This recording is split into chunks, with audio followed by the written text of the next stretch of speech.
This is my first full-frame camera.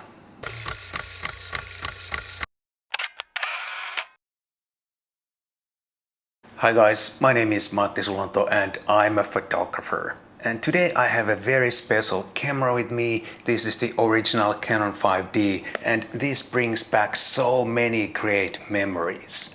But before I go into this camera, I'd like to thank my good friend Robin, who very kindly lended me his Canon 5D and this 35mm f2 lens so I can shoot on this camera a bit and make this video for you guys. But before I tell you why this camera is so special to me, let's talk about full frame and me for a bit. Every once in a while I get a comment that goes like this: if you were such a big fan of Micro Four Thirds, why did you all of a sudden switch to full frame? Or something like this: you were such a long time Micro Four Thirds supporter and I'm so disappointed that you decided to go full frame. But I've been a photographer for a long time. I started long before digital cameras became available for general public. And I have never been 100% one system user. Over the years I have used pretty much every camera and every format, both film and digital. And I always chose and choose the best camera for the job. Now the situation is slightly different because I'm not doing paid jobs anymore. No clients involved. I can shoot whatever I want and use whatever camera I want. The clients don't require anything anymore. However, the same principle still applies. I choose the camera that I think works the best for my upcoming shoot or for my upcoming video or whatever it is that I'm shooting next. So please do understand, I appreciate every camera system, every format, and I never went from Micro Four Thirds to full frame or from full frame to Micro Four Thirds. I have always used multiple formats in my work. But now let's go back to this Canon 5D and why it is so special to me. The very first Canon full-frame camera was the 1DX back in 2002. It had 11 megapixels and it was a pretty awesome camera. I had a chance to try it back in the day, but I needed two camera bodies and two 1DS camera bodies would have totaled nice and even 16,000 euros, and that was simply too much for me. And you didn't have to be any kind of a genius to realize that there was going to be another more affordable, maybe even better option available soon, because back then camera development progressed so quickly. It was incredible compared to what we see today. And 3 years later, 2005, Canon released this camera, the 5D. It was the first affordable full-frame camera and it hit the sweet spot in so many ways. First of all, it was full frame, and that was important back in the day because full frame image quality was so much better back then. And full frame was also important for the lenses. I wanted my 35 to be a 35, I wanted my 85 to be an 85 and so on. And with the 5D, all that became reality again. This camera also had almost 13 megapixels, which back in the day was simply more than enough, and the image quality was fantastic. And then there was the price, 3,700 euros with the tax for the body only. It was still a lot of money, but as a tool for paid jobs, it was not that bad, and I immediately bought two of these, and I was super happy. And I shot so many assignments on my two Canon 5Ds, from portraits to advertising to automobiles and everything in between. And this camera was almost like a revolution for my photography, and it was also the first digital camera that I was really happy with as a professional tool. I had not much to complain about this camera back in the day. It always delivered great pictures And I was happy, my clients were happy, and everyone was happy. Let me show you some old pictures from my 5D cameras. These are all shot between 2005 and 2008.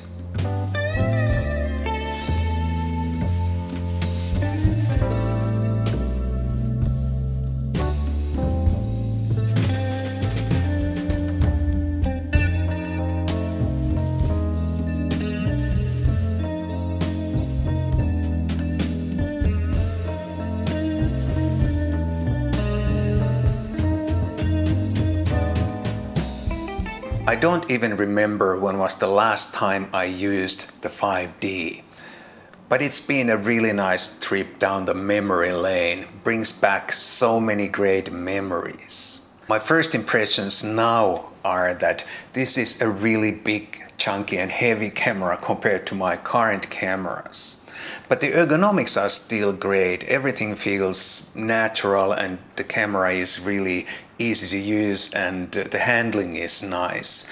But I think for small hands this camera can be a little bit too big and heavy. This is a very simple and uncluttered camera compared to many modern cameras. And that is simply because this lacks many of the features and options that modern cameras have. It's a very basic camera for photography. And it has everything you need for good photographs. It feels good in hand, the battery life is excellent, and the image quality is also very good even today.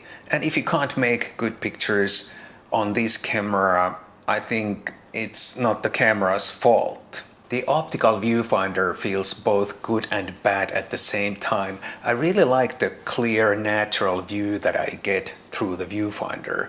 But I also don't like that I can't see my exposures in real time through the viewfinder like I can with a modern mirrorless camera. Back in the day it was no problem, of course, because there were no mirrorless cameras, no electronic viewfinders, but now I'm spoiled by modern mirrorless cameras and it takes a little bit of concentrating to meter my shots through the viewfinder like in the old days. I also like this 35mm f2 lens a lot. 35 has always been my favorite focal length, and as a matter of fact I used to own this same lens back in the day. It's a little bit plasticky, it's a film era lens, but it's still a nice pair with the 5D and the image quality is really good. I suppose if you put this on a modern 50 megapixel camera you start to see the slightly old optical design and inferior performance compared to the latest lenses, but with the 5D it's a really nice lens. The 5D has become some sort of a modern classic already, and for a good reason. However, there are certain things in this camera that make it feel like an old camera, and one of those things is the rudimentary autofocus system. There are only few autofocus points, all in the very center of the frame, and there is no face recognition and no other goodies that are standard in every camera today. And another thing is the CF card, which has pretty much become obsolete already. And for example, in this case, I had to remind Robin also to bring the card reader with the camera because I don't own a card for reader for CF cards anymore. I haven't had such card reader for years anymore because I haven't had any cameras that use CF cards for many years anymore. I remember when SD cards started to appear, I thought they were too tiny to handle, and I thought it's too easy to misplace them because of their tiny size. But now when I'm handling the CF card in this camera, it feels so huge and cumbersome. And this also feels a little slow and clunky when I compare it to modern mirrorless cameras. But like I've said many times in this video already, this has all the essentials, all the basics for good photography. You can find these for a very low price. and they seem to last forever too. So a 5D would be a great way to explore photography and also explore full frame if you have ever felt that temptation. It's been an awesome trip down the memory lane with this camera. And one more time, I'd like to say big thanks to my friend Robin Wong, who lended me his camera and lens. This is all I have for you today. I hope you enjoyed this little nostalgia trip. And if you did enjoy, please do consider buying me a cup of coffee. There's a link down below for that if you don't live in Finland.